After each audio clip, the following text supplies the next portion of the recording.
I was halfway through a polished conversation with the head of global partnerships when my phone buzzed against the marble-topped table. A message from my boss. Congratulations, Rowena. We've decided to promote Amanda instead of you.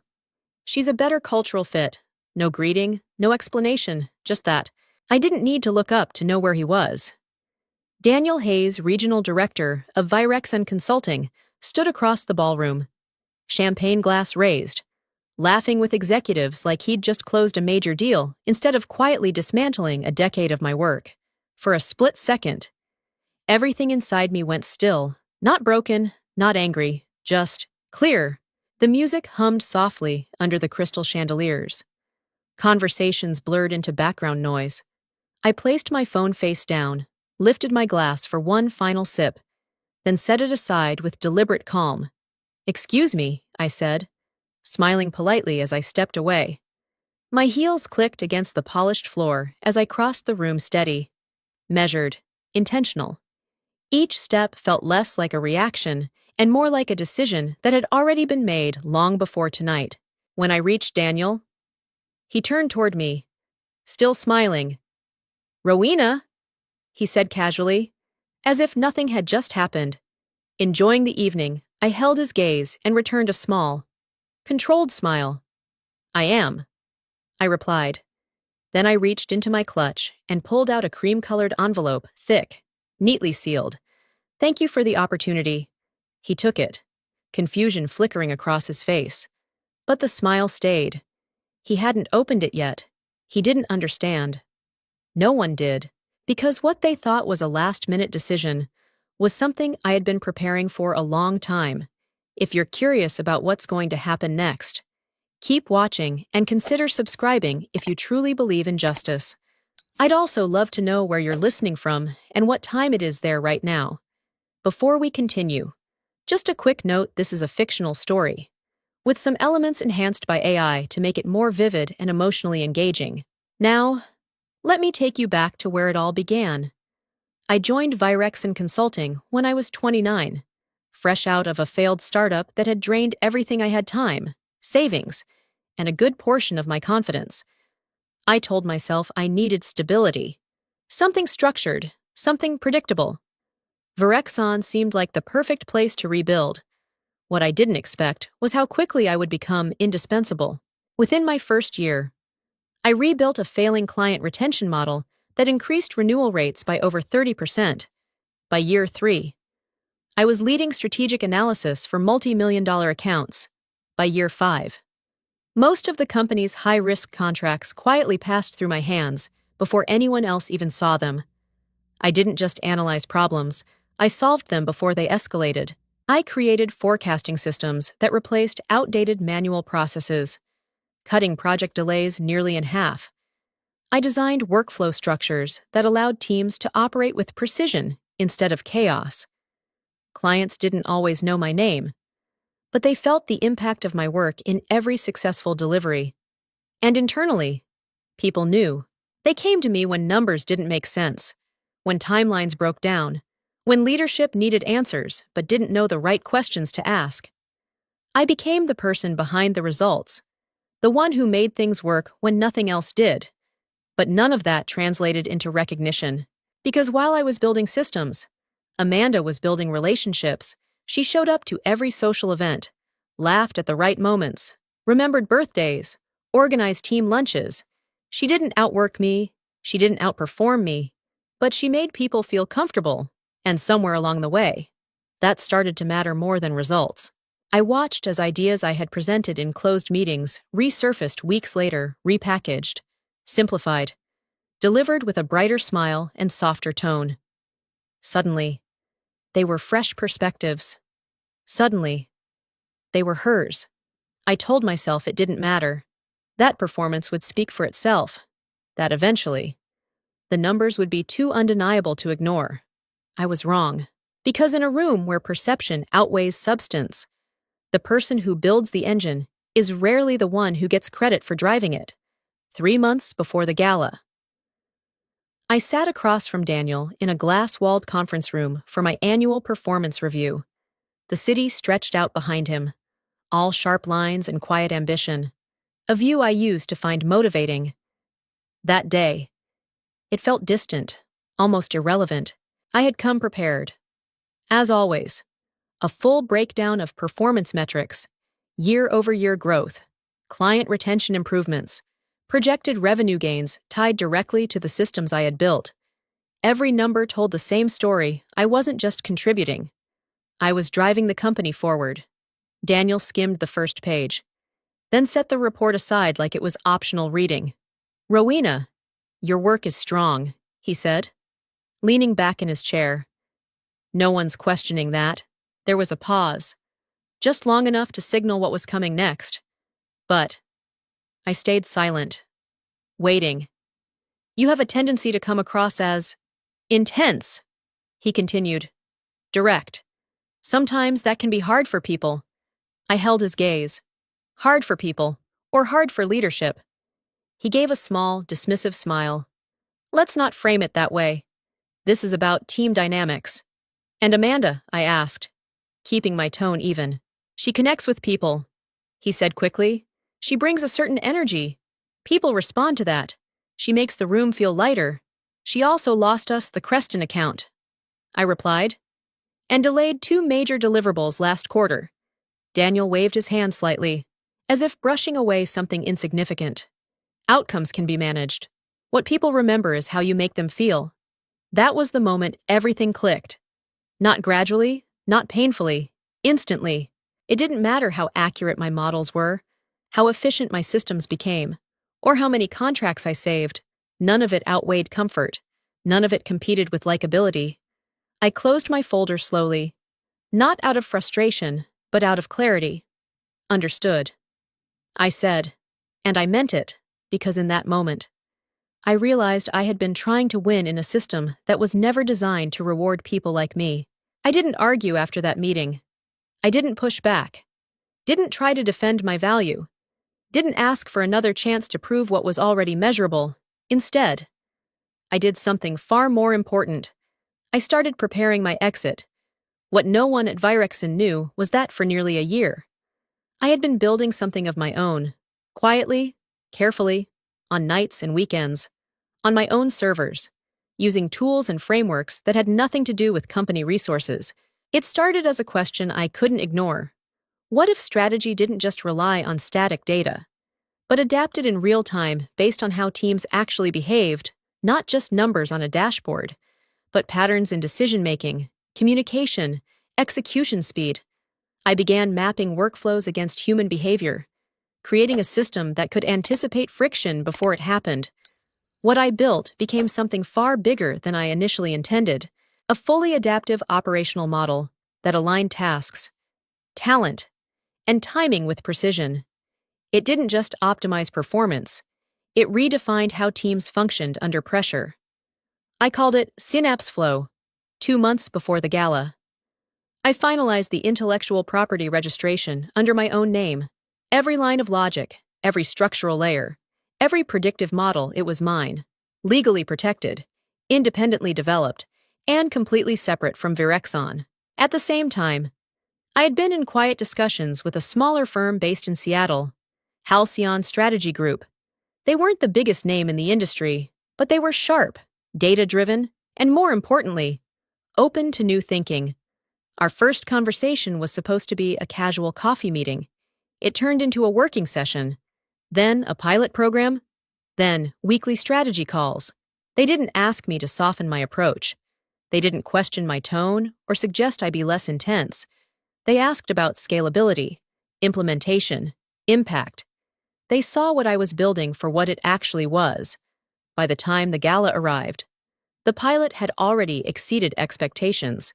Internal metrics showed performance gains that Virexon had never come close to achieving. And more importantly, my next move was no longer a possibility. It was already in motion. The morning after the gala, the announcement went live. Halcyon Strategy Group proudly welcomed me as their new partner of strategic systems. The release was clean, precise, and impossible to ignore. It highlighted Synapse Flow as a breakthrough in adaptive workflow intelligence. already delivering measurable results across multiple pilot teams. By the time most people at Virexon opened their inboxes, the shift had already begun. What they didn't realize, not immediately, was what my resignation actually meant beyond a title change, because the envelope I handed Daniel the night before wasn't just a polite exit. It included a full withdrawal notice of all independently developed systems, models, and operational frameworks that had never been contractually assigned to the company. In simple terms, everything I built was leaving with me. At exactly 9 a.m., my access was formally terminated. At 9:01, every automated workflow tied to my architecture stopped functioning. Not abruptly, not destructively, but completely. Forecasting dashboards stopped updating. Workflow triggers failed to execute. Internal tracking systems reverted to outdated manual processes that no one had touched in years. What once felt seamless now required hours of reconstruction, assuming anyone even understood how to begin. By mid-morning, confusion spread across departments. Emails started circulating, quiet at first, then increasingly urgent. Has anyone checked the forecasting pipeline? Why are client deliverables not syncing? Who has access to Rowena's system? No one did.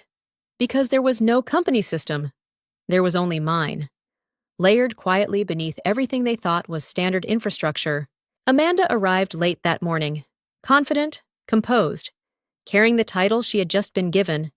She walked into the weekly check-in meeting with a rehearsed smile, ready to lead. But leadership requires understanding. And as questions started coming in, one after another, it became clear she didn't even know where to begin. By noon, the tone inside Virexon had shifted completely. What had been a celebration just hours before was now something else entirely. Something unstable, something unraveling. By Wednesday, the first client emails started coming in. They were polite at first, controlled, professional, just checking in on this week's forecast update. Noticing a delay in the delivery timeline, can you confirm status? Then the tone began to shift.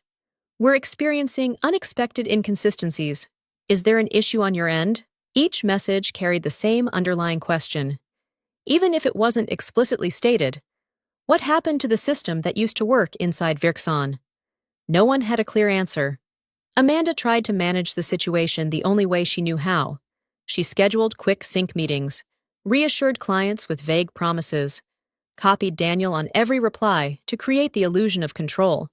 She used words like realignment and transition phase, hoping language could buy time, but time only exposed the gaps. There was no realignment. There was no transition plan. There were just scattered spreadsheets, disconnected processes, and a team trying to rebuild something they had never fully understood in the first place. The analysts, the ones who used to rely on the automated triggers and predictive flags, were now working late into the night, manually tracking data that used to update itself. Mistakes started slipping through. Deadlines began to blur. Small delays turned into missed commitments, and clients noticed. By Friday, 3 major accounts had escalated their concerns directly to Daniel. One paused an upcoming contract renewal. Another requested a full performance review. The third, more quietly, began exploring alternative partners. The internal pressure was building faster than anyone could contain it. Daniel stopped smiling in meetings. His tone sharpened, his patience thinning with every report that didn't add up.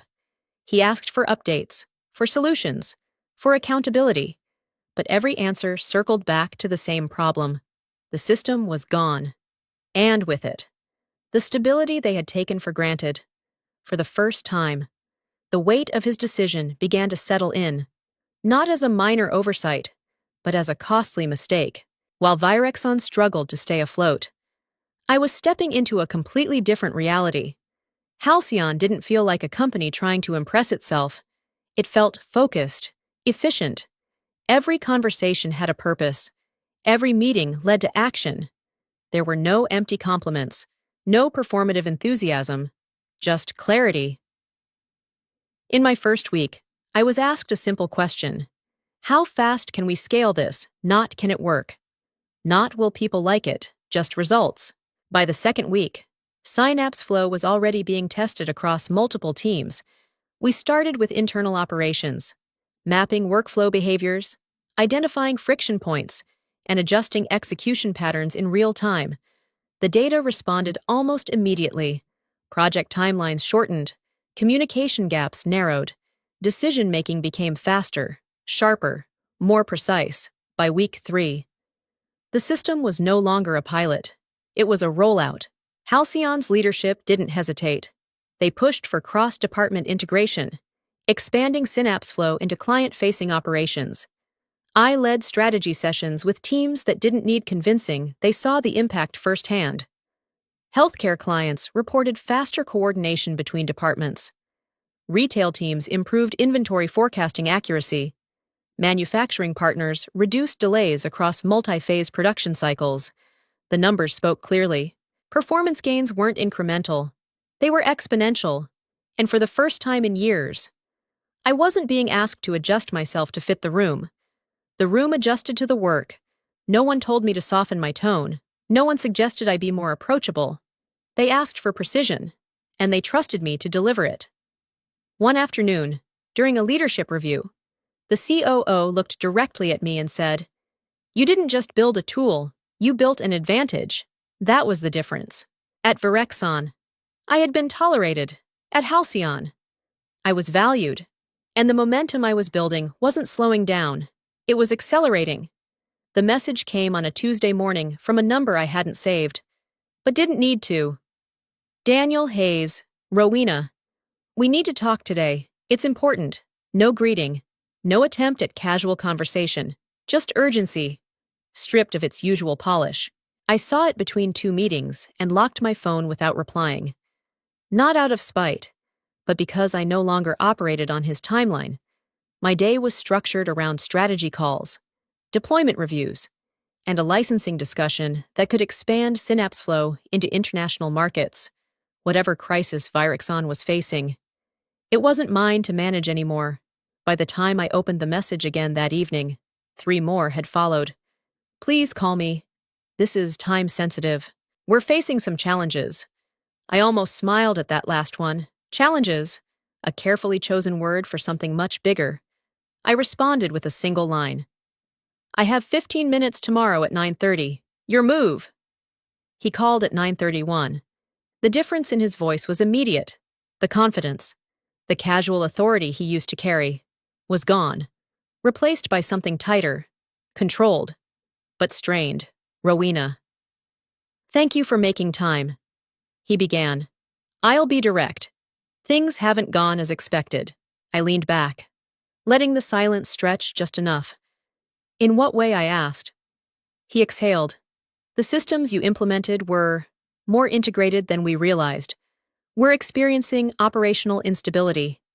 There it was. Not acknowledgement. Not yet, but close. Amanda hasn't been able to replicate the performance. He continued carefully. I didn't interrupt. Which part? I asked after a pause. The logic, or the execution? He hesitated. Both, for a moment. Neither of us spoke. Then he shifted to the real reason for the call. "We'd like to explore a partnership, a licensing agreement for your system. We're prepared to offer compensation, competitive terms." His words kept going, but I had already heard enough. This wasn't about recognition. This was about damage control. And the difference mattered, because the moment you stop needing someone to see your value is the moment their validation loses its power completely. The proposal arrived 2 days later, a formal document, polished and precise, stamped with Virexon's logo and addressed directly to me. They weren't asking anymore. They were offering a full licensing agreement for Synapse Flow, multi-year contract, 7-figure compensation package, strategic advisory role attached. On the surface, it looked generous, but the moment I reached the final page, I closed it. Non-disclosure, non-compete, ownership clauses buried under legal language that all pointed to the same intention. Control. They didn't just want access to what I built. They wanted to contain it. They still didn't understand. I printed the document and sat with it for a few minutes before making my decision. Not whether to accept it, but how to respond. I agreed to meet, neutral ground, a private business lounge overlooking the river, far from their offices, far from the environment where they once held all the leverage. Daniel arrived early. He stood when I approached, a gesture he had never extended before. His expression was different now, less polished, more careful. "Rowena, thank you for coming," he said. "Let's get to it," I replied. Taking my seat, he launched into a familiar pitch. Strategic alignment, mutual benefit, long-term collaboration. The language hadn't changed, only the urgency behind it had. When he finished, I slid the printed proposal back across the table. "You want the system," I said calmly. "But this isn't about money." He frowned slightly. "Then what are you asking for? Accountability?" The words settled between us. I leaned forward just enough to make my point clear. "You publicly acknowledge that Synapse Flow was created, developed, and implemented by me. By name. In your client communications and shareholder reports." His reaction was immediate. Surprise, hesitation, calculation. "That's unconventional," he said carefully. "So was promoting someone who didn't build the system she was credited for." I replied. Silence followed. Then I added, "This isn't a negotiation about price. It's a correction of the narrative. Because once the truth is documented, it can't be rewritten to fit someone else's comfort." The statement was published 12 days later, not buried, not hidden in fine print. Page 3 of Virexon's quarterly shareholder report, followed by a direct mention in their client newsletter. The wording was careful, but unmistakable. They acknowledged that the operational system previously referred to as an internal innovation had, in fact, been conceived, developed, and implemented by me, Rowena Chase, former senior strategic analyst. It wasn't an apology, but it was the truth. And once the truth is made public, it changes everything, within days. The industry responded. Messages started appearing in my inbox from professionals I had never spoken to. People who had seen the announcement and connected the dots. Some were brief, others more personal, but they all carried the same realization. They hadn't known how much of the success had come from me. Now they did. Back at Virexon, the damage didn't stop. Client confidence continued to erode. Projects slowed. Internal turnover increased as more employees began to question decisions that once went unchallenged. The structure I had built wasn't something they could easily replace.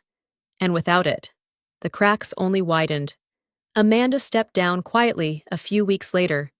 No announcement beyond a short internal memo. No celebration. No acknowledgement of what had gone wrong. Daniel lasted a little longer, but not much. Leadership changes followed, framed as strategic restructuring, though everyone understood what it really meant.